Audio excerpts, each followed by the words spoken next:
ಇನ್ನು ನೀವು ಬಂಗಾರದ ಗಣಿ ಚಾನೆಲ್ಗೆ ಸಬ್ಸ್ಕ್ರೈಬ್ ಆಗದಿದ್ದರೆ ಈ ಕೂಡಲೇ ಸಬ್ಸ್ಕ್ರೈಬ್ ಬಟನ್ ಅನ್ನು ಕ್ಲಿಕ್ ಮಾಡಿ ಹಾಗೂ ದಿನನಿತ್ಯದ ಅಪ್ಡೇಟ್ಸ್ಗಳಿಗಾಗಿ ಬೆಲ್ ಐಕಾನ್ ಅನ್ನು ಪ್ರೆಸ್ ಮಾಡಿ. ಸಂಡೂರು ತಾಲೂಕಿನ ಸ್ವಾಮಿಮಲೆ ಅರಣ್ಯ ವಲಯದಲ್ಲಿ ಇರುವ ಕುಮಾರಸ್ವಾಮಿ ದೇವಸ್ಥಾನಕ್ಕೆ 1977ರಲ್ಲಿ ಅಂದಿನ ಸಿಎಂ ದೇವರಾಜ ಅರಸು 500 ಎಕರೆ ಭೂಮಿ ನೀಡಿದ್ರು. ಇದರಲ್ಲಿ ಕೆಲ ಭಾಗ ಅತಿಕ್ರಮಣವಾಗಿದೆ. ದೇವಸ್ಥಾನದ ಜಾಗದ ಸರ್ವೆ ಕಾರ್ಯ ಶೀಘ್ರ ಮುಗಿಸಿ ಅತಿಕ್ರಮಣವಾದ ಜಾಗ ತೆರವುಗೊಳಿಸಿ ದೇವಸ್ಥಾನದ ಟ್ರಸ್ಟಿಗೆ ಒಪ್ಪಿಸಬೇಕು ಎಂದು ಘೋರ್ಪಡೆ ರಾಜವಂಶಸ್ಥ ವೆಂಕಟರಾವ್ ಘೋರ್ಪಡೆ ಒತ್ತಾಯಿಸಿದ್ದಾರೆ. ಪಟ್ಟಣದ ಹೊರವಲಯದ ಕೃಷ್ಣನಗರದಲ್ಲಿನ ತಮ್ಮ ನಿವಾಸದಲ್ಲಿ 9/4/2024ರಂದು ಗುರುವಾರ ಸುದ್ದಿಗಾರರೊಂದಿಗೆ ಮಾತನಾಡಿ, ಈ ಹಿಂದೆ ಯಶವಂತರಾವ್ ಘೋರ್ಪಡೆ ಅವರು ಸರ್ಕಾರಕ್ಕೆ 4,500 ಎಕರೆಯನ್ನ ಹಸ್ತಾಂತರಿಸಿದರು. ಇದಕ್ಕೆ ಪ್ರತಿಫಲವಾಗಿ ಅಂದಿನ ಮುಖ್ಯಮಂತ್ರಿ ದೇವರಾಜ ಅರಸು ಅವರು ಶ್ರೀ ಕುಮಾರಸ್ವಾಮಿ ದೇವಸ್ಥಾನಕ್ಕೆ 500 ಎಕರೆ ಬಿಟ್ಟುಕೊಟ್ಟಿದ್ರು ಎಂದರು. ಕುಮಾರಸ್ವಾಮಿ ದೇವಸ್ಥಾನದ ಉಸ್ತುವಾರಿಗಾಗಿ 6 ಜನರು ಇರುವ ಹೊಸ ಟ್ರಸ್ಟ್ ರಚಿಸಬೇಕಾಗಿದೆ. ಇದರಲ್ಲಿ ದಿವಂಗತ ಯಶವಂತರಾವ್ ಘೋರ್ಪಡೆಯವರ 4 ಪುತ್ರರ ಕುಟುಂಬದಲ್ಲಿ ತಲಾ ಒಬ್ಬರನ್ನ ಜಿಲ್ಲಾಧಿಕಾರಿಗಳು ಮತ್ತು ತಹಶೀಲ್ದಾರ್ ಅವರನ್ನ ಒಳಗೊಂಡ 6 ಜನರ ಟ್ರಸ್ಟ್ ರಚಿಸಿದರೆ ದೇವಸ್ಥಾನದ ಸೂಕ್ತ ನಿರ್ವಹಣೆಗೆ ಅನುಕೂಲವಾಗಲಿದೆ ಎಂದರು. ದೇವಸ್ಥಾನದ ಜಾಗದ ಸರ್ವೆ ಕುರಿತಂತೆ ಸಚಿವ ರಾಮಲಿಂಗಾರೆಡ್ಡಿ ಸಹಾಯಕ ಆಯುಕ್ತರಿಗೆ ಪತ್ರ ಬರೆದಿದ್ದಾರೆ.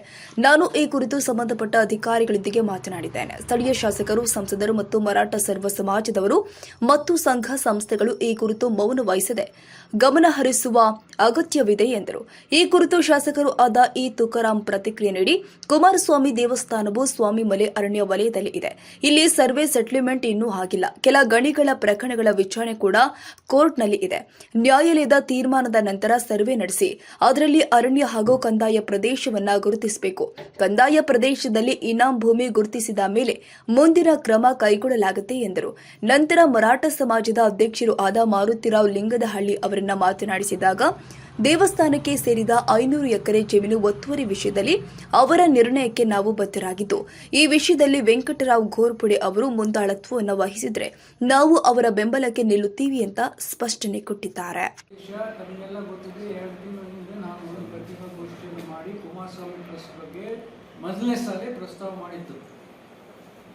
ಟ್ರಸ್ಟ್ ಪುನರ್ರಚನೆ ಆಗಬೇಕು, ಅದನ್ನು ಆಡಳಿತ ಸುಧಾರಣೆ ಆಗಬೇಕು, ಒಬ್ಬರೇ ಕೈಗೆ ಇರಬಾರ್ದು, 6 ಜನದ ಒಂದು ಕಮಿಟಿ ಆಗಬೇಕು, ಅದರ 4 ಜನ ಘೋರ್ಪಡೆ ಬಂದು ಆಗಬೇಕು, ಇಬ್ಬರು ಪದನಿಧಿಕ DC ಮತ್ತು ತಹಶೀಲ್ದಾರ್ ಆಗಬೇಕು. ಅದರ ಜೊತೆಗೆ 500 ಎಕರೆ ಏನು ಸರ್ಕಾರ ಫಾರೆಸ್ಟ್ ಲ್ಯಾಂಡ್ ಇವತ್ತು ಟ್ರಸ್ಟಿಗೆ ಕೊಟ್ಟಿದ್ದಾರೆ, 1972ರಿಂದ ಅದು ಇದೆ ಮತ್ತು ಅದು ಸರ್ಕಾರ ಮಾಡ್ತಿಲ್ಲ. ಅವರು ಆರ್ಡರ್ ಪ್ರಕಾರ, ಡಿಸ್ಟ್ರಿಕ್ಟ್ ಆಫೀಸರ್ ಆರ್ಡರ್ ಪ್ರಕಾರ ಆಗಸ್ಟ್ 2022 ಅವರು ಇದರ ಬಗ್ಗೆ ಹೇಳಿಕೆ ಕೊಟ್ಟಿದ್ದಾರೆ. ಕಾರ್ತಿಕೇಶ್ವರ ಇನಾಮ್ ಲ್ಯಾಂಡಲ್ಲಿ 500 ಎಕರೆ ಕುಮಾರಸ್ವಾಮಿ ಇದ್ದಾರೆ. ಸೊ ಇವತ್ತು ಕರ ಉದ್ದೇಶದಿಂದ ನಾನು ಹೇಳಿಕೆ ಕೊಟ್ಟಾಗಿಂದ ಯಾರು ಏನಾಗಿಲ್ಲ. ನಿಜ ನಡುವೆ ಕೋಡ್ ಆಫ್ ಕಾಂಡಕ್ಟ್ ಬಂದಿದ್ದೆ, ಅದು ನನ್ನ ನಾನು ಡಿ ಸಿಗೆ ಮಾತಾಡಿದೆ, ಕೋಡ್ ಆಫ್ ಕಾಂಡಕ್ಟ್ ಇರಬೇಕಾದ್ರೆ ಮಾತಾಡಿದೆ. ಅದು ಇವತ್ತು ನಾನೇನು ಹೇಳ್ತೀನಿ, ಈಗ ವೋಟಿಂಗ್ ಮುಗೀತು, ಇನ್ನು 1 ತಿಂಗಳದಾಗೆ ಕೋಡ್ ಆಫ್ ಕಾಂಡಕ್ಟ್ ಅಧಿಕೃತವಾಗಿ ಏನಂತಾರೆ ರಿಮೂವ್ ಆಗ್ತೈತೆ. ಆವಾಗ ಸರ್ವೆ ತಕ್ಷಣ ಸರ್ವೆ ಪ್ರಾರಂಭ ಆಗುತ್ತೆ. ಅದೇ ಉದ್ದೇಶ. ಈಗ ಮತ್ತೆ 6 ತಿಂಗಳು ಮುಂದೆ ಹೋಗ್ಬಾರ್ದು ಸರ್ವೆ ಸ್ಟಾರ್ಟ್ ಮಾಡಿ. ಸೊ ತಾವು ಪತ್ರಿಕಾಗೋಷ್ಠಿ ಕಳೆದ್ಮೇಲೆ ಅದಕ್ಕೆ ಪತ್ರಿಕೆಯಲ್ಲಿ ವರದಿ ಆಯಿತು, ಆಮೇಲೆ ಸೋಷಿಯಲ್ ಮೀಡಿಯಾದಲ್ಲಿ ವೈರಲ್ ಆಯಿತು. ಅದಾದ ನಂತರ ಶಿರಸೇಖರ್ ಭೇಟಿ ಅದಕ್ಕೆ ಪತ್ರಿಕಾಗೋಷ್ಠಿಯನ್ನು ಕರೆದರು. ಸೊ 500 ಎಕರೆ ಈ ಇನಾಮ್ ಲ್ಯಾಂಡನ್ನು ಈ ಸರ್ಕಾರಕ್ಕೆ ಏನು ಟ್ರಸ್ಟಿಗೆ ಕೊಡಬೇಕಾಗಿರ್ತಕ್ಕಂಥದ್ದನ್ನು ಇದುವರೆಗೆ ಕೊಡಲಿಲ್ಲ ಅಂತಕ್ಕಂಥದ್ದು. ಇಲ್ಲ, ಕೊಡಲಿಲ್ಲ ಅಂತಲ್ಲ, ಕೊಟ್ಟಿದ್ದಾರೆ. ಅದು ಎಲ್ಲಿದೆ? ಸರ್ವೆ ಸೆಟಲ್ಮೆಂಟ್ ಕೊಟ್ಟಿದ ಮೇಲೆ ಸರ್ವೆ ಆಗಿ ನಿಜವಾದ ಬೌಂಡ್ರಿ ಫಿಕ್ಸ್ ಮಾಡಿ ಅಧಿಕೃತವಾಗಿ ಟ್ರಸ್ಟಿಗೆ ಒಪ್ಪಿಸ್ಬೇಕಲ್ಲ. ಈಗ 500 ಎಕರೆ ಎಲ್ಲಿದೆ, ನಾವು ನಾಳೆ ಹೋದರೆ ಎಲ್ಲಿ ಅಂತ ನೋಡ್ತೀವಿ ನಾವು. ಅದಕ್ಕೆ ರೀಸರ್ವೆ, ಅದಕ್ಕೆ ಈ ಸೆಟಲ್ಮೆಂಟ್ ಅಂತ ಆರ್ಡರ್ ಇದೆಯಲ್ಲ, ಆ ಆರ್ಡರ್ ಮೇಲೆ ಸರ್ವೆ ಸೆಟಲ್ಮೆಂಟ್ ಆಗುತ್ತೆ. ಇದು ಆಗಸ್ಟ್ 10, 2022 ಡಿಸ್ಟ್ರಿಕ್ಟ್ ಅಥಾರಿಟೀಸ್ ಇಲ್ಲೇ ಬಳ್ಳಾರಿನವರು ಇಶ್ಯೂ ಮಾಡಿದ್ದಾರೆ. ಇದರಾಗೆ ಅವರು ಕಾರ್ತಿಕೇಶ್ವರ ಇನಾಮ್ ವಿಲೇಜ್ ಅಂತ ಗುರುತಿಸಿದ್ದಾರೆ. ಆ ಇನಾಮ್ ವಿಲೇಜ್ನಾಗೆ 500 ಎಕರೆ ದೇವಸ್ಥಾನಕ್ಕೆ ಅಸೈನ್ ಆಗಿದೆ, ಗುರುತಿಸಿ ಅಂತ ಅದನ್ನು ಬರೆದಿದ್ದಾರೆ. ಸೊ ಇದರ ಯಾವುದು ಅನುಮಾನ ಅಂತ ಡೌಟ್ ಇಲ್ಲ. ಬಟ್ ಕಾರ್ಯರೂಪಕ್ಕೆ ತರಲಿಕ್ಕೆ ನೀವು ಯಾವುದೇ ನೋಡ್ರಿ, ಕಾರ್ಯರೂಪಕ್ಕೆ ತರಲಿಕ್ಕೆ ಫಸ್ಟ್ ಹೆಜ್ಜೆ ಸರ್ವೆ ಆಗಬೇಕು ಲ್ಯಾಂಡ್ ಬಗ್ಗೆ. ಅವಾಗ ಗೊತ್ತಾಗ್ತದೆ ಇದು ನಿಮ್ಮದು ನಮ್ಮದು ಬಾರ್ಡರ್ ಎಲ್ಲ ಫಿಕ್ಸ್ ಆಗ್ತದೆ. ಸೊ ಸಿರಾಜ್ ಅವರು ಪತ್ರಿಕಾಗೋಷ್ಠಿ ಕರೆದ ಮೇಲೆ ಅವ್ರದ್ದು ಕೊಡುಗೆ ಪತ್ರಿಕೆಯಲ್ಲಿ ಮತ್ತು ಸೋಷಿಯಲ್ ಮೀಡಿಯಾದಲ್ಲಿ ಅವ್ರದ್ದು ಕೊಡುಗೆ ಬಂದಿದೆ. ಸೊ ಅದಾದ ನಂತರ ಸಂಡೂರಿನಲ್ಲಿ ಕೆಲವೊಂದು ಸಂಘ ಸಂಸ್ಥೆಗಳು ಮತ್ತು ಸಾರ್ವಜನಿಕರು ಭಕ್ತಾದಿಗಳು ಅವ್ರು ಮಾತಾಡ್ತಕ್ಕಂಥದ್ದು ಯಾರು ಪರವಾಗಿಯೂ ಇಲ್ಲ, ಒಳ್ಳೆ ಭಕ್ತಿಗೆ ದೇವಸ್ಥಾನಕ್ಕೆ ತಕ್ಕಂಥವ್ರು ಮಾತಾಡಿದ್ದಾರೆ, ಚೆನ್ನಾಗಿದೆ. ಬಟ್ ಆದರೆ ಅವೆಲ್ಲ ವರದಿಗಳು ಕ್ರೋಢೀಕರಣ ಮಾಡಿಕೊಂಡು ಬಯಾರ್ಜಿ ಗೋರ್ಪಡೆ ಅವರಿಗೆ ಕೊಟ್ಟಿದ್ದಾರೆ. ಅವರು ಅದಕ್ಕೆ ನಾವು ಅವ್ರಿಗೆ ಸಂಬಂಧಪಟ್ಟಂಥ ಆಪ್ತರಿಗೆ ನಾವು ದೂರವಾಣಿ ಮುಖಾಂತರ ಮಾಡಿದಾಗ ನೀವು ಪತ್ರಿಕಾಗೋಷ್ಠಿ ಏನಾದರೂ ಪ್ರತಿಕ್ರಿಯೆ ಕೊಡ್ತೇವೆ ಅಂತ ಕೇಳಿದರೆ ನಾವು ಕೊಡೋಕ್ಕಾಗಲ್ಲ ಅಂತ ಹೇಳಿದರು. ಸೊ ಅದಕ್ಕೆ ಅವ್ರು ಏನು ಮಾಡಿದರು, ಕಾರ್ತಿಕ್ ಗೋರ್ಪಡೆ ಅವರಿಗೆ ಸಂದೇಶವನ್ನು ಅವರು ಬಯಾರ್ಜಿ ಗೋರ್ಪಡೆ ತಗೊಂಡೋಗಿ ಹೇಳಿದರು. ಈ ರೀತಿ ಈ ಥರ ಎಲ್ಲ ನಮ್ಮದೆಲ್ಲ ಪಬ್ಲಿಕಲ್ಲಿ ಅವೇರ್ನೆಸ್ ಆಗಿದೆ, ಇದಕ್ಕೆ ನಾವು ಏನು ಮಾಡಬೇಕಂತಕ್ಕಂಥದ್ದನ್ನು ಕೇಳಿದ್ದಾರೆ ಕಾರ್ತಿಕ್. ಹೌದು, ನಾವು ನಮ್ಮ ಕುಟುಂಬ ಅಂತಕ್ಕಂಥದ್ದು ಇದೆ, ಅದು ಬೇರೆ ಯಾರೆಲ್ಲ ನಮ್ಮ ವೆಂಕಟರಾಮ ಮಾಡ್ತಾರೆ, ಅವ್ರು ನಮ್ಮದಲ್ಲ, ನಮ್ಮ ಟ್ರಸ್ಟಲ್ಲಿ ಇರ್ತಕ್ಕಂಥ ಅವ್ರಿಗೂ ಸಂಬಂಧಪಟ್ಟಿದ್ದಲ್ಲ, ಯಾಕೆ ನಾವು ಕೊಡಬಾರ್ದಾಯಿತು, ಅವ್ರು ಕೇಳಿರ್ತಕ್ಕಂಥದ್ದು ಏನು ತಪ್ಪಿದೆ, ನೀವು ಮಾಡಿರೋ ತಪ್ಪಿದೆಲ್ಲ, ಯಾರೋ ಒಬ್ಬ ವ್ಯಕ್ತಿ ಇಟ್ಕೊಂಡು ನೀವು ಮಾಡ್ಕೊಂಡ್ಬಿಟ್ಟು ನಾವು ಯಾಕೆ ಇರಬೇಕು ಅಂತ ಅವರು ಕಾರ್ತಿಕ್ ಗೋರ್ಪಡೆ ಅವರು ಮಾಡೋದು ಹೇಳಿದ್ದಾರೆ. ಬೈದಿದ್ದಾರೆ, ಅವ್ರಿಗೆ ಬೈದ್ದಾರೆ. ಸಲೀಂ ಸರ್ ಅಂತಕ್ಕಂಥ ವ್ಯಕ್ತಿನ ನೀವು ತೆಗೆದು ಹಾಕಿ ಬೆಂಗಳೂರಿನವ್ರಿಗೆ ಹಾಕಿಬಿಡಿ ಅಂತ.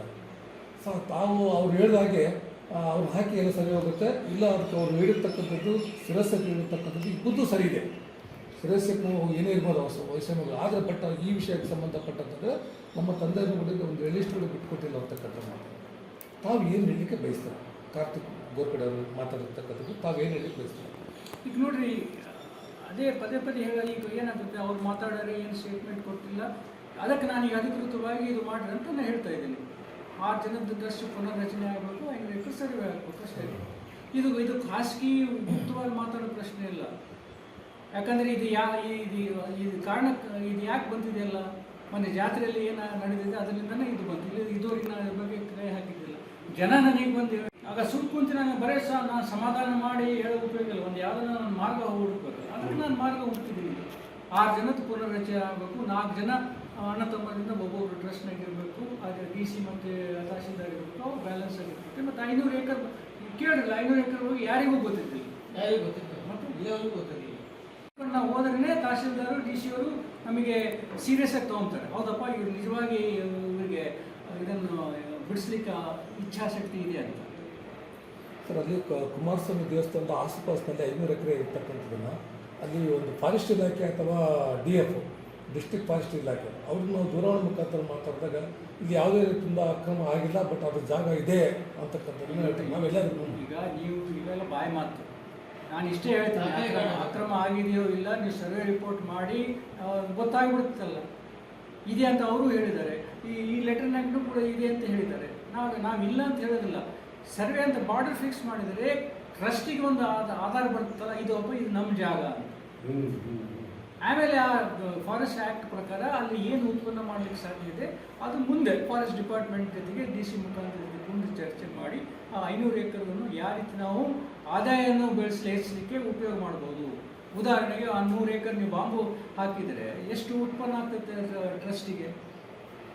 500 ಎಕರೆದಾಗೆ 100 ಎಕರೆ ಉದಾಹರಣೆ ಹೇಳ್ತೀನಿ ನಾನು. 100 bomb is permitted under forest act.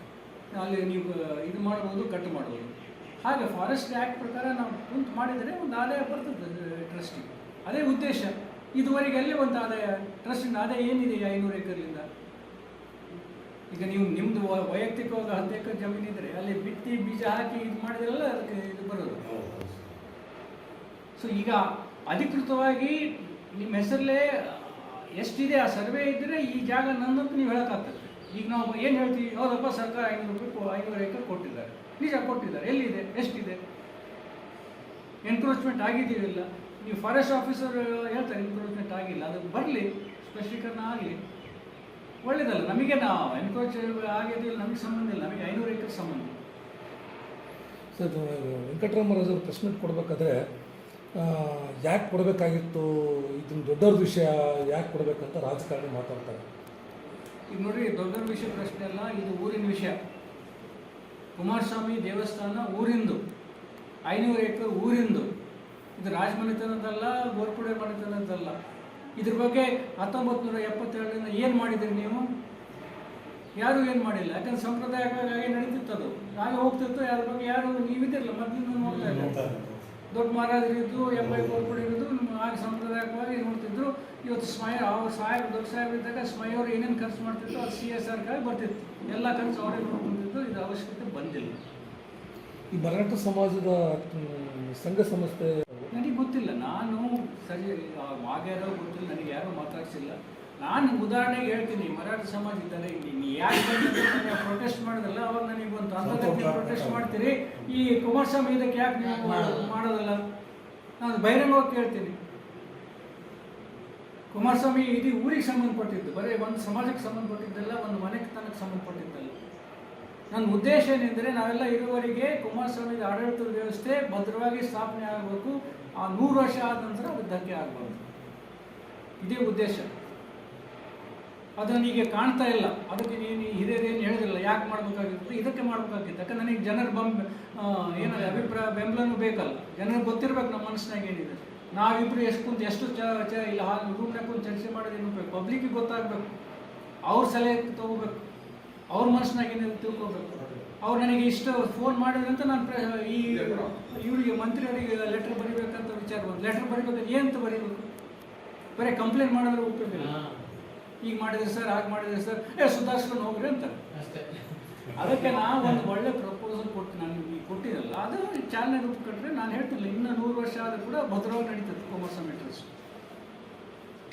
ಆಮೇಲೆ ಮೊಮ್ಮಗ ಅದು ಕಂಟಿನ್ಯೂಟಿ ಇರ್ತೈತೆ. ಅದೇ ಉದ್ದೇಶ. ಆಮೇಲೆ ಎಲ್ಲರೂ ಒಂದು ಕೂಡಿ ಮಾಡಿದರೆ ಒಂದು ಆಡಳಿತ ಸರಿ ನಡೀತೈತೆ. ಎಷ್ಟೇ ಬುದ್ಧಿವಂತ ಇದ್ರೂ ಕೂಡ ಒಬ್ಬರ ಮೇಲೆ ಬಿಟ್ಟರೆ ಅದು ಅಡ್ಮಿನಿಸ್ಟ್ರೇಷನ್ ಸರಿ ನಡೆಯೋದಿಲ್ಲ. ಸೊ ತಾವೇನಾದರೂ ಮ್ಯಾರೇಜ್ ಗೋರ್ಪಡ್ಯಾರು ಅಥವಾ ಏನಾದರೂ ಸಂಬಂಧಪಟ್ಟಂತ ಯಾರಿಗಾದ್ರೂ ನೀವು ತಾವು ಸಂದೇಶವನ್ನು ಕಳಿಸಿದ್ದೀರಾ? ನೋಡ್ರಿ, ನಾನು ಜನದ ಮೇಲೆ ಜನ ಏನು ಹೇಳ್ತಾರೆ ಅದ್ರ ಮೇಲೆ ತೀರ್ಮಾನ ತೊಗೊಂಡಿದ್ದೀನಿ. ನನ್ನ ವಯಸ್ಸಿಗೆ, ನನ್ನ ಸೀನಿಯಾರಿಟಿಗೆ ನಾನು ಯಾರಿಗೆ ಎಲ್ಲರಿಗೆ ಹೇಳ್ಕೊತ ಅವಶ್ಯಕತೆ ಇಲ್ಲ. ಆದರೂ ಕೂಡ ನಾನು ಏನು ಲೆಟರ್ ಬರೆದೀನಿ ಮಂತ್ರಿಯವರಿಗೆ, ಎಲ್ಲರಿಗೆ ಕಾಪಿ ಹೋಗಿದೆ. ನಮ್ಮ ಅಣ್ಣರಿಗೆ ಹೋಗಿದೆ, ಹೊಸಪೇಟೆಗೆ, ಕಾರ್ತಿಕಿಗೆ ಹೋಗಿದೆ. ಯಾರ್ಯಾರು ಈ ಟ್ರಸ್ಟಲ್ಲಿ ಭಾಗವಹಿಸ್ತಾರೋ ಅವರೆಲ್ಲರಿಗೂ ಕಾಪಿ ಹೋಗಿದೆ. ನಿಮ್ಗೆ ಗೊತ್ತಿಲ್ಲ ಅಂತ ಅವ್ರು ಹೇಳೋಕ್ಕಾಗಲ್ಲ. ಬಟ್ ನಾನು ಚರ್ಚೆ ಮಾಡೋ ಅವಶ್ಯಕತೆ ಇಲ್ಲ. ಯಾಕಂದ್ರೆ ನಾನು ಜನದ ಅಭಿಪ್ರಾಯ ಮೇಲೆ ಹೋಗ್ತೀನಿ. ನೀವೇನು ಹೇಳ್ತೀರಿ ಅದೇ ಇಂಪಾರ್ಟೆಂಟ್ ರೀ. ನಾವು 4 ಜನ ಕುಂತು ಮಾತಾಡೋದು ಇಂಪಾರ್ಟೆಂಟ್ ಅಲ್ಲ. ಜನರ ಅಭಿಪ್ರಾಯ, ಜನರ ಮನಸ್ಸು, ಇದು ಧಾರ್ಮಿಕ ವಿಷಯ. ಇದು ಯಾವುದೋ ಒಂದು ವ್ಯಾಪಾರದ ವಿಷಯ ಅಲ್ಲ. ಅಂಥ ಟೈಮ್ನಾಗೆ ಜನರ ಅಭಿಪ್ರಾಯ ಭಾಳ ಮುಖ್ಯ. ಇದೆಲ್ಲ ಮಾಡೋದು ಎದಕ್ಕೆ? ಭಕ್ತರು ಬಂದು ಸುಖವಾಗಿ ಬಂದು ನೀವು ಶಾಂತ ರೀತಿಯಿಂದ ಬಂದು ದರ್ಶನ ತೊಗೊಂಡು ಹೋಗ್ಬೇಕು ಅಂತ. ಇದು ನಾವು ಖಾಸಗಿ ಗುಡಿ ಎಲ್ಲ ಮನೆಯಲ್ಲಿ ಇಟ್ಕೊಂಡು ಪೂಜೆ, ನಮಗೆ ಏನು ಬೇಕಾದ ಪೂಜೆ ಮಾಡೋದು. ಆದ ಕಾರಣ ನಾನು ಈ ರೀತಿ ಮಾಡಿದ್ದೀನಿ. ನಾನು ಈಗ ಇವತ್ತು ಯಾಕೆ ಕರೆದಿನಿ ಅಂದರೆ, ಟೈಮ್ ಹೋಗಿದೆ, ಟೈಮ್ ಪಾಸ್ ಆಗಿದೆ. ಇದು ಕೊಡೋ ಕಾರಣಕ್ಕಿಂದ ನಾವು ಹೀಗೆ ಮುಂದೆ ಕುಂತ್ಬಿಟ್ರೆ ಹಾಗೆ ಹೋಗ್ತೈತೆ. ಜೂನ್ 7ರಿಂದ ಸಭೆ ಸ್ಟಾರ್ಟ್ ಆಗ್ಬೇಕಂತ ಒತ್ತಡ ತರಬೇಕು ನಾವು. ಸಂಘ ಸಂಸ್ಥೆಗಳು ಮತ್ತು ಭಕ್ತಾದಿಗಳು ಏನಾದರೂ ಪ್ರತಿಭಟನೆಗಳು ತಾವು ಮುಂದಾಳತ್ವ ವಹಿಸ್ತಾರೆ ಸರ್? ಪ್ರತಿಭಟನೆ ಟೈಮ್ ಬಂದಾಗ ಬರ್ತೀನಿ. ಊರ ಕರೀಲಿಂದ ಬರ್ತೀನಿ. ಪರ್ಸನಲಾಗಿ ಎಲ್ಲಿಂದ ಯಾಕೆ ಹೋಗೋಕೆ ಬರ್ತೀನಿ. ಪ್ರತಿಭಟನೆ ಮಾಡೋ ಅವಶ್ಯಕತೆ ಇಲ್ಲ. ಇದು ಪ್ರತಿಭಟನೆ ಇಲ್ಲ. ಇದು ನಾವು ಪ್ರೆಷರ್ ಹಾಕಿ ಬೇಗ ಮಾಡ್ರಿ ಅಂತ ಹೇಳೋದಷ್ಟೇ. ನಾವೇನು ಚೇಂಜ್ ಮಾಡಿರಿ ಅಂತ ಕೇಳ್ತಲ್ಲ. ಆವಾಗಲೇ ಪ್ರಸ್ತಾವನೆ ನಾನು ಮಂತ್ರಿಗೆ ಕೊಟ್ಟಿದ್ದೆ, ಮಂತ್ರಿಯವರು ಕಳಿಸಿದ್ದಾರೆ. ಈಗ ಕೋಡ್ ಆಫ್ ಕಾಂಡಕ್ಟ್ನಿಂದ ನಿಜ 2 ತಿಂಗಳು ಹೋಗಿದೆ. ಅದಕ್ಕೆ ಇನ್ನೂ ಮುಂದೆ ವಿಳಂಬ ಆಗಬಾರ್ದು. ಜೂನ್ 1 7ನೇ ತಾರೀಕಿಂದ ಸರ್ವೆ ಪ್ರಾರಂಭ ಆಗುತ್ತೆ. ಸಂತೋಷ್ ಸರ್ ಅವರಿಗೆ ಬಿಜೆಪಿ ರಾಜ್ಯಾಧ್ಯಕ್ಷ ಅಂತ ವಿಜೇಂದ್ರ ಅವರು ಸ್ವಲ್ಪ ಆರೋಪ ಮಾಡಿದಾಗ ತಕ್ಷಣಕ್ಕೆ ನಮ್ಮ ಮರಾಠ ಸಮಾಜದವರು ಸಂತೋಷ್ ಅವ್ರ ಬಗ್ಗೆ ಒಂದು ಸಮಾಜದವರು ಮನವಿಯನ್ನು ಕೊಟ್ಟರು. ಅವ್ರ ಬಗ್ಗೆ ಈ ಥರ ಹಿಂಗೆ ಮಾತಾಡ್ತಾರೆ ಅಂತೇಳಿ ಅಂಥದಕ್ಕೆ ಮನವಿ ಕೊಟ್ಟಿರೋದು. ಈ ನಮ್ಮ ಕಾರ್ತಿಕ ಕುಮಾರಸ್ವಾಮಿ ದೇವಸ್ಥಾನದ ಬಗ್ಗೆ ನಮ್ಮ ಸಮಾಜರಾಗಲಿ, ಸಂಘ ಸಂಸ್ಥೆಗಳಾಗಲಿ, ನಮ್ಮ ಶಾಸಕರಾಗಲಿ ಯಾಕೆ ಪ್ರತಿಕ್ರಿಯೆ? ಮರಾಠ ಸಮಾಜದವ್ರು ಒಂದೇ ಇಲ್ಲ, ಎಲ್ಲ ಲೀಡರ್ ಕೂಡ ಇದ್ರು, ಎಲ್ಲ ಸರ್ವ ಸಮಾಜದವರು. ಒಬ್ಬ ಮಂತ್ರಿಗೆ ಅನ್ಪಾರ್ಲಿಮೆಂಟ್ರಿ ವರ್ಡ್ ಯೂಸ್ ಮಾಡೋದು ತಪ್ಪು ಅಂತೇಳಿ ಇಲ್ಲಿ ಸಮಾಜ ಬಂದಿಲ್ಲ. ಅನ್ಪಾರ್ಲಿಮೆಂಟ್ರಿ ವರ್ಡ್, ಅಸಂವಿಧಾನಿಕ ಪದ ಬಳಸಿರ್ತಕ್ಕಂಥದ್ದು ತಪ್ಪು. ಅದು ಗೌರವದಲ್ಲ, ಸಂವಿಧಾನದ ವಿಚಾರವಾಗಿ ನಾವು ಮೆಮೊರಂಡಮ್ ಕೊಟ್ಟಿದ್ದಾರೆ ಅವರೆಲ್ಲ. ಅದರಲ್ಲಿ ಎಲ್ಲ ಸಮಾಜದವರು ಸೇರಿದ್ದಾರೆ. ಒಬ್ರಂತಲ್ಲ ಬ್ಲಾಕ್ ಅಧ್ಯಕ್ಷ ಇದ್ದದಲ್ಲ.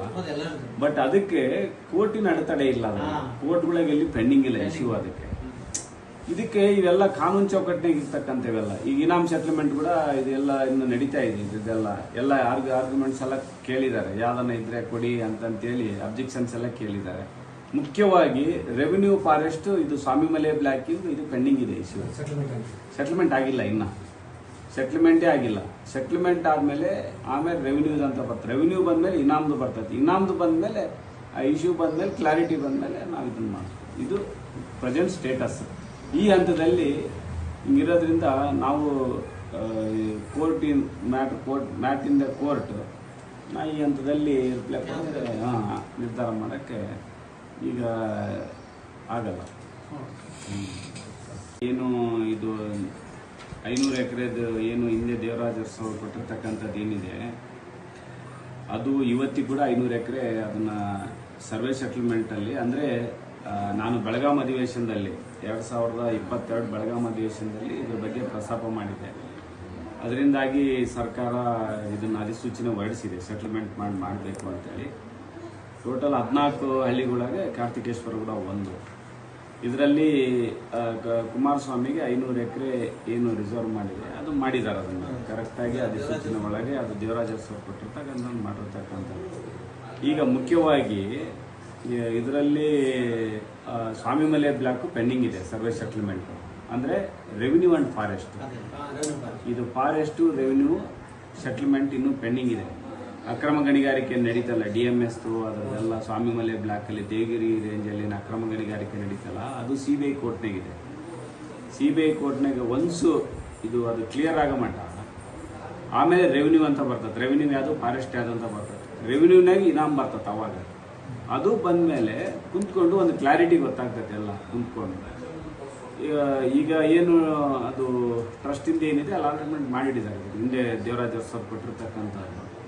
ಅದು ಬಂದ ಮೇಲೆ ಕುಂತ್ಕೊಂಡು ಎಲ್ಲ ಇದು ಅಂದರೆ ಸೊಂಡೂರಿನ ಆಸ್ತಿ ಇದೆಲ್ಲ ಕುಂತ್ಕೊಂಡು, ಅಂದರೆ ಸೊಂಡೂರು ತಾಲೂಕಿಗೆ ಸಂಬಂಧಪಟ್ಟಂಗೆ. ಆಮೇಲೆ ಕುಂತ್ಕೊಂಡು ಹಿರಿಯರು ಎಲ್ಲರೂ ಕುಂತ್ಕೊಂಡು ಸೊಂಡೂರು ತಾಲೂಕಿನಾಗೆ ಅದನ್ನ ಎಲ್ಲರೂ ಅವರು ವೆಂಕಟರಾಮ ಮಹಾರಾಜರು ಅವರು ಎಲ್ಲರೂ ಕುಂತ್ಕೊಂಡು ಇದು ಆ್ಯಕ್ಚುಲಿ ವಿಷಯ ಸಂಬಂಧಪಟ್ಟಿರ್ತಕ್ಕಂಥದ್ದು ಇದು ಸೊಂಡೂರು ತಾಲೂಕಿಗೆ ಕುಮಾರಸ್ವಾಮಿ ದೇವಸ್ಥಾನದ್ದು. ನಾನು ಪ್ರಥಮ ಪ್ರಜೆ ಇದು. So matter in the court CBI ಇವೆಲ್ಲ ಇರೋದ್ರಿಂದ ಸೊ ಹಿಂಗಾಗಿ ಈ ಹೊತ್ತಿನಲ್ಲಿ ನಾನು ರಿಪ್ಲೈ ಕೊಡ್ತಕ್ಕಂಥದ್ದು ಅಷ್ಟು ಇದಿಲ್ಲ. ಒನ್ಸ್ ಎಲ್ಲ ಕ್ಲಾರಿಟಿ ಆದಮೇಲೆ ಕುಂತ್ಕೊಂಡು ಅವಾಗ ತಾನೇ ಮಾಡಬೇಕಾಗಿರೋದು. ಅವಾಗ ಏನು ಸೊಂಡೂರು ಜನ ತಾಲೂಕಿನ ಜನ ಏನು ನಿರ್ಧಾರ ಮಾಡ್ತಾರೆ ಅದಕ್ಕೆ ಕುಂತ್ಕೊಂಡು ಎಲ್ಲರನ್ನ ಕರಿತೀವಿ. ಅವಾಗ ಎಲ್ಲ ಸಂಬಂಧಪಟ್ಟ ಅವಾಗ ತೀರ್ಮಾನ ಮಾಡಿ. Swamimale block 6993, NEB range 9065.28, ಗೋಣಿಮಲೆ block 6725. ಒಟ್ಟಾರೆಯಾಗಿ 30,554.06 ಹೆಕ್ಟೇರ್ ಪ್ರದೇಶ. ಇದು 30,554.04 ಹೆಕ್ಟೇರ್ ಪ್ರದೇಶ. ಅದರಲ್ಲಿ ಈಗ ಒಂದು ಮಾತ್ರ ಕ್ಲಿಯರ್ ಆಗಿದೆ, NEB ರೇಂಜ್. NEB ರೇಂಜ್ ಅಂದರೆ ಇದು LNC NEB ರೇಂಜ್ ಅದು ಕ್ಲಿಯರ್ ಆಗಿದೆ. ಈಗ ಇದ್ರದ್ದು ಏನೈತಲ್ಲ ಸ್ವಾಮಿಮಲೆದು ಅದು ಇನ್ನೂ ಪೆಂಡಿಂಗ್ ಇದೆ. ಅದು CBI ಕೋರ್ಟ್ನಾಗ ಐತೆ. ಅದು ಅಕ್ರಮ ಗಣಿಗಾರಿಕೆ DMS ಆಮೇಲೆ ಇದು ಬೆಸ್ಟ್ ಫುಲ್ ರಾಮಪ್ಪಂದು ಇವೆಲ್ಲ ಇದ್ರಾಗಿದಾರಲ್ಲ CBIನಾಗ. ಗೋಣಿಮಲೆ ಬ್ಲಾಕು 6,825.20. ಒಟ್ಟಾರೆಯಾಗಿ 4 ಬ್ಲಾಕು ಇದರಲ್ಲಿ ಒಂದು NEB ರೇಂಜ್ ಮಾತ್ರ ಈಗ ಕ್ಲಿಯರ್ ಆಗುತ್ತೆ. ಉಳಿಕೆವೆಲ್ಲ ಪೆಂಡಿಂಗ್ ಅದ ನಡೆಯಕತ್ತೈತಿ. ಫಾರೆಸ್ಟ್ ಯಾವುದು ರೆವಿನ್ಯೂ ಯಾವುದು ಅಂತ, ಫಾರೆಸ್ಟ್ ಯಾವುದು ರೆವಿನ್ಯೂ ಯಾವ್ದು ನಡೀತದೆ. ಅದಾದ್ಮೇಲೆ ರೆವಿನ್ಯೂ ಬರ್ತದೆ, ಅದಾದ್ಮೇಲೆ ಇನಾಮ್ ಬರ್ತದೆ, ಇನಾಮ್ ಆದ್ಮೇಲೆ ಇದ್ರ ಬರ್ತದೆ, ಅದಾದ್ಮೇಲೆ ಟ್ರಸ್ಟಿಂಗ್ ಬರ್ತದೆ. ಆ ಟ್ರಸ್ಟಿಂಗ್ ಕುಂತ್ಕೊಂಡು ಆಮೇಲೆ ಎಲ್ಲ ಸರ್ವ ಜನಾಂಗ ಇರ್ತಾರೆ. ಈಗ ಇಡೀ ಸೊಂಡೂರು ತಾಲೂಕಿಗೆ ಸಂಬಂಧಪಟ್ಟಿದ್ದ ದೇವಸ್ಥಾನ ಅಕ್ರಮ ಆಗ್ತಾ ಇದೆ. ಅದನ್ನ ತಡೆಯಬೇಕಾದ್ರೆ ಒಂದು ಬೌಂಡ್ರಿ ಬೇಕಾಗ್ತದೆ. ಆಮೇಲೆ ದೇವಸ್ಥಾನಕ್ಕೆ ಆದಾಯ ಬೇಕಾಗ್ತದೆ. ಆಮೇಲೆ ಮೊನ್ನೆ ಜಾತ್ರೆಗಳೆಲ್ಲ ದುಡ್ಡು ಹೆಚ್ಚಿಗೆ ಮಾಡಿರ್ತಾರೆ. ಅದಕ್ಕೆ ಅವರು ನೋಡಿ, ನಾನು ತಾವು ಕೂಡ ಇದ್ರೆ ಕುಮಾರಸ್ವಾಮಿ ಹೋಗೋ ಮಟ್ಟ ಡೆವಲಪ್ಮೆಂಟ್ ನೀರಿದ್ದು ಇಂಟರ್ನಲ್ ಆಗಿ ಟ್ರಸ್ಟಿಗೆ ಸಂಬಂಧಪಟ್ಟಿದ್ದು ನಾನು ಬರೋದು ಇಲ್ಲ. ಟ್ರಸ್ಟಿಗೆ ಸಂಬಂಧಪಟ್ಟ ಸರ್ ಏನಿಲ್ಲ ಸರ್, ಇವತ್ತು ವೆಂಕಟರಾವ್ ಗೋರ್ಪಡೆ ಅವರು ಪ್ರೆಸ್ ಮೀಟನ್ನು ಕರೆದಿದ್ರು 4 ಗಂಟೆಗೆ. ಸೊ ಪ್ರೆಸ್ ಮೀಟ್ ಕೊಡಬೇಕಾದ್ರೆ ಈ ಕುಮಾರಸ್ವಾಮಿ ದೇವಸ್ಥಾನದ ಬಗ್ಗೆ 500 ಎಕರೆ ಭೂಮಿ ದೇವಸ್ಥಾನಕ್ಕೆ ಸಂಬಂಧಪಟ್ಟಿದೆ. ಅದ್ರ ಬಗ್ಗೆ ನಾವು ಹಿಂದೆ ನಾವು ಪ್ರೆಸ್ ಮೀಟ್ ಕೊಟ್ಟಿದ್ವಿ. ಅದಾದಮೇಲೆ ನಾನು ಸಿರಾಜ್ ಸೇಖ್ರು ಪ್ರೆಸ್ ಮೀಟನ್ನು ಕೊಟ್ಟಿದ್ದೆ ಆ ದೇವಸ್ಥಾನದ ಬಗ್ಗೆ. ತಾವು ಈಗೇನು ಹೇಳ್ತಾರೋ ಅಲ್ಲಿಂದ ಇಲ್ಲಿವರೆಗೂ ನಮ್ಮ ಸಮಾಜ ಯಾವುದೇ ರೀತಿಯೂ ಹೋರಾಟ ಮಾಡಲಿಲ್ಲ. ಒಂದು ಅದೇ ಮೊನ್ನೆ ಕಲಘಟಗಿಯಲ್ಲಿರ್ತಕ್ಕಂಥ ಶಾಸಕರು ಮಂತ್ರಿಗಳು ಅವರು ಯಾವುದೋ ಒಂದು ಸಮಾಜದ ಏನೋ ಅಂದಿದ್ದಾರೆ ಅಂತ ಹೇಳಿ ಅವರು ಪ್ರತಿಕ್ರಿಯೆ ಕೊಟ್ಟರು, ಹೋರಾಟ ಮಾಡಿದರು. ಈ ಒಂದು ಕುಮಾರಸ್ವಾಮಿ ದೇವಸ್ಥಾನದ ಬಗ್ಗೆ ಯಾಕೆ ಇರ್ತಿಲ್ಲ, ನಮ್ಮ ಸಮಾಜ ಏನು ಮಾಡ್ತಾ ಇದೆ ಅಂತಕ್ಕಂಥ ಪ್ರಶ್ನೆ ಕೇಳಿದ್ರು. ಅವೇನೇ ನಮ್ಮ ಸಮಾಜದ ಕುಮಾರಸ್ವಾಮಿ ದೇವಸ್ಥಾನಕ್ಕೆ ಸಂಡೂರಿನ ನಾಗರಿಕ ವೇದಿಕೆ ಏನು ಅದರ ಬಗ್ಗೆ ಅವರ ಅಭಿಪ್ರಾಯಗಳಿರ್ತವೆ.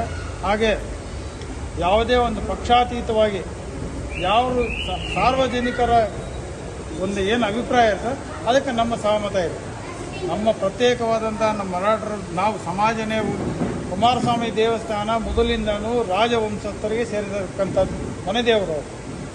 ಇವತ್ತಿಗೂ ಯಾರು ಯಾವತ್ತಿನ ದಿನ ಪ್ರಶ್ನೆ ಮಾಡಿಲ್ಲ. ಅವ್ರು ಏನಂತ ಹೋಗ್ತಿದ್ವಿ 3 ವರ್ಷ, ನಾವು ಪ್ರತಿ 3 ವರ್ಷಕ್ಕೆ ಜಾತ್ರೆ ಬರ್ತಿತ್ತು. ನಮ್ಮ ಸಮಾಜದವರು ಅಂತ ಅಲ್ಲ, ಇಡೀ ನಮ್ಮ ಸಂಡೂರಿನ ಸುತ್ತಮುತ್ತ ಬಳ್ಳಾರಿ ಜನತೆ, ಬಳ್ಳಾರಿ ಜಿಲ್ಲೆ ಅಲ್ಲ ಮಹಾರಾಷ್ಟ್ರದ ಕಡೆಯಿಂದನೂ ಬರ್ತಿದ್ರು.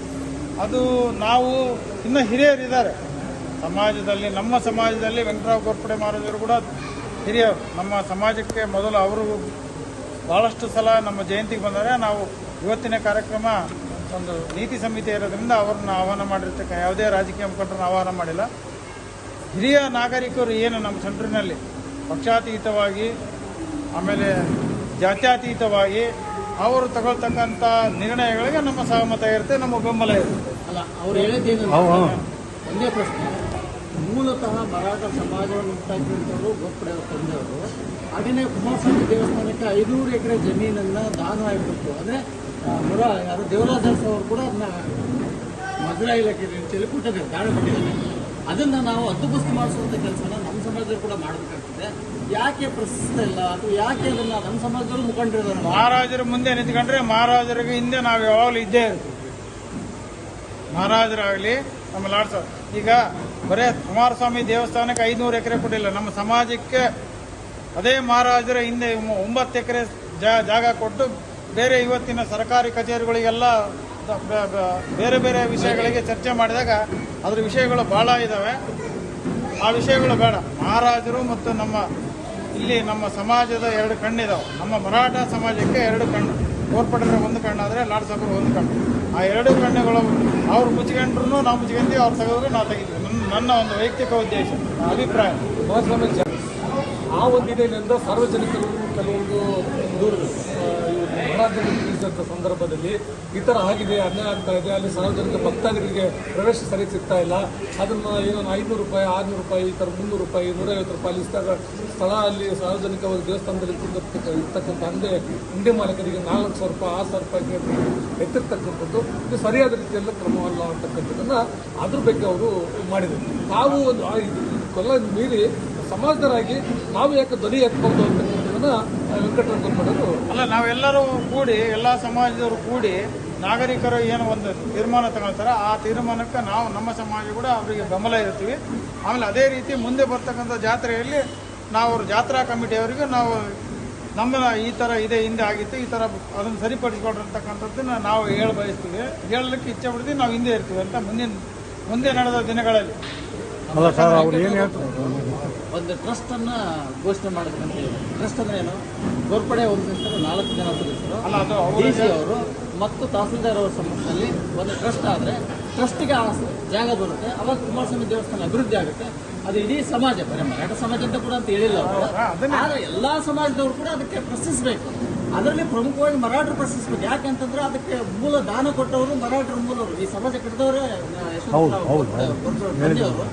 ಆದರೆ ಅವರು ಕೇಳೋದು ಉತ್ತಮ ಅಂತಕ್ಕಂಥದ್ದು ಕೂಡ ಅಲ್ಲ, ಅದೇ ಅವರ ಅಭಿಪ್ರಾಯಕ್ಕೆ ನಮ್ಮ ಸಹಮತ ಇದೆ. ಮುಂದಿನ ದಿನಗಳಲ್ಲಿ ತಾವು ಕೂಡ ಈಗ ಅದನ್ನು ಒಂದು ಹೋರಾಟದಲ್ಲಿ ಅದು ಅತಿ ಶೀಘ್ರದಲ್ಲಿ ಅದನ್ನ 500 ಎಕರೆನ ಅವ್ರಿಗೆ ನಾವು ಬೆಂಬಲವಾಗಿರ್ತೀವಿ ಅಂತ ಹೇಳ್ತಾ ಇದೀವಲ್ರಿ ಸರ್. ಅವರು ಇನ್ನೊಂದೇನು ಹೇಳ್ತಾರೆ, ಕುಮಾರಸ್ವಾಮಿ ದೇವಸ್ಥಾನ ಬರೀ ಖಾಸಗೀಕರಣದ್ದಲ್ಲ, ಎಲ್ಲ ಸಾರ್ವಜನಿಕರ ಸ್ವತ್ತು, ಎಲ್ಲ ಸಾರ್ವಜನಿಕರ ದೇವಸ್ಥಾನ, ಅದು ಎಲ್ಲ ಸಾರ್ವಜನಿಕರಿಗೂ ಹಕ್ಕಿದೆ.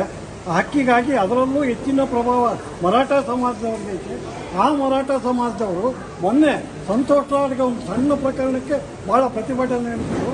ಇದು ದೇವಸ್ಥಾನದ ಅಭಿವೃದ್ಧಿಗಾಗಿ ಯಾಕೆ ಪ್ರತಿಭಟನೆ ಮಾಡಿ ಮಹಾರಾಜರ ಮುಂದೆ ನಿಂತರೆ ಮಹಾರಾಜರ ಹಿಂದೆ ನಾವು ಯಾವಾಗಲೂ ಇದ್ದೇವೆ. ಅದು ಅಲ್ಲ ನೀವೊಂದು ಮೆಮೊರಂಡಮ್ ಕೊಡಬೇಕು. ಕೊಡನ್ರಿ, ಅದೇನು ಅದನ್ನ ನಾವು ಹೇಳ್ತಾ ಇದ್ದಾರೆ. ನೀವ್ಯಾಕೆ ಒಂದು ಮೆಮೊರಂಡಮ್? ನಮ್ಮ ಸಮಾಜ ವತಿಯಿಂದ ಅಂತ ಅದು ಬೇರೆ ಅಲ್ಲ. ನಾವು ಮೊನ್ನೆ ನಾವು ಸಂತೋಷ್ ಲಾಡ್ ಸಾಹೇಬರಿಗೆ ಮಾಡಿರ್ತಕ್ಕಂಥದ್ದು ಎಲ್ಲ ಸಮಾಜದವರು ಸೇರಿಕೊಂಡಾಗ ನಾವು ಕೂಡ ಅದರಲ್ಲಿ ಒಂದು ಭಾಗ ಆಗಿದೆ. ನಾವು ಪ್ರತ್ಯೇಕವಾಗಿ ನಮ್ಮ ಸಮಾಜದ ಕಡೆಯಿಂದ ನಾವು ಮಾಡಬೇಕಂತ ಒಂದು ಉದ್ದೇಶ ಇಟ್ಕೊಂಡಾಗ ಅವಹೇಳನಕಾರಿಯಾಗಿರ್ತಕ್ಕಂಥ ಯಾವುದೇ ನಮ್ಮ ಸಮಾಜದ ವ್ಯಕ್ತಿಗೆ ಅದು ನಾಳೆ ಅವತ್ತಿನ ದಿನನೇ ಹೇಳಿಲ್ಲ ನಮ್ಮ ಸಮಾಜದ ಕಡೆಯಿಂದ ಅಂತಲ್ಲ, ಅವತ್ತಿನ ದಿನ ನಮ್ಮ ಸಮಾಜದಲ್ಲಿ ಸಂಡೂರಲ್ಲಿ ಮರಾಠರಿಗೆ ಯಾರಿಗೆ ಅನ್ಯಾಯ ಆದರೂ ಕೂಡ ನಮ್ಮ ಧ್ವನಿ ಇದ್ದೇ ಇರುತ್ತೆ. ಅಲ್ಲ ಸರ್, ಈಗ ಆಮೇಲೆ ಅವ್ರ ಪ್ರಕಾರ ನೀವೊಂದು ಮನವಿ ಪತ್ರ ತಹಸೀಲ್ದಾರಿಗೆ ಕೊಟ್ಟರೆ ನಾನು ಆ ಮನವಿ ಪತ್ರವನ್ನು ತಿಳ್ಕೊಂಡು ನಾನು DC ಹತ್ರ ಮಾತಾಡ್ಬೋದು, ಕಮಿಷನರ್ ಹತ್ರ ಮಾತಾಡ್ಬೋದು. ನಾವೇ ಒಬ್ಬರೇ ಹೋರಾಟ ಮಾಡಿದ್ರೆ ಮಹಾರಾಜರು ಧ್ವನಿ ಎತ್ತುವುದಲ್ಲ ಮರಾಠ ನಾವು ಅವ್ರ ಪ್ರಶ್ನೆ ವೆಂಕಟರಾವ್ ಮರಾಠ ಪ್ರಶ್ನೆ. ನಾವು ಹೇಳಿದಲ್ಲ ಅವರ ಮಹಾರಾಜರ ಹಿಂದೆ ನಾವಿರ್ತೀವಿ, ಮಹಾರಾಜರ ಮುಂದೆ ಕರೆದ್ರೆ ನಾವು ಹಿಂದೆ ಬಂದಕ್ಕೆ ನಮ್ಮ ನೀವು ಕರೆದ್ರೆ ನಾವು ಬರ್ತೀವಿ, ನಾವು ಹೋಗಿ ನಾವು ಮಹಾರಾಜರು ಕಾಣ್ತೀವಿ. ಸಂಕ್ಷಿಪ್ತವಾಗಿ ಅದು ಏನು ಹಿಂದೆ ನಡೆಯುತ್ತೆ ಅಂತ ಪೂರ್ತಿ ನಮಗೆ ಅದ್ರ ಬಗ್ಗೆ ನಾಳೆ ಬೆಳಿಗ್ಗೆ 8 ಗಂಟೆಗೆ ಊರಿಗೆ ಹೋಗ್ತಾರೆ ಅಲ್ಲ, ಅದ್ರ ಬಗ್ಗೆ ನಮಗೆ ಮಾಹಿತಿ ಇಲ್ಲ. ಮಹಾರಾಜರು ನಮ್ಮನ್ನು ಯಾವಲೇ ಕಮಿಟಿ ಕರೆದ್ರೆ ನಾವೆಲ್ಲರೂ ಸಮಾಜದಿಂದ ಅದಕ್ಕೆ ನಮ್ಮ ಸಹಮತ ಇದೆ.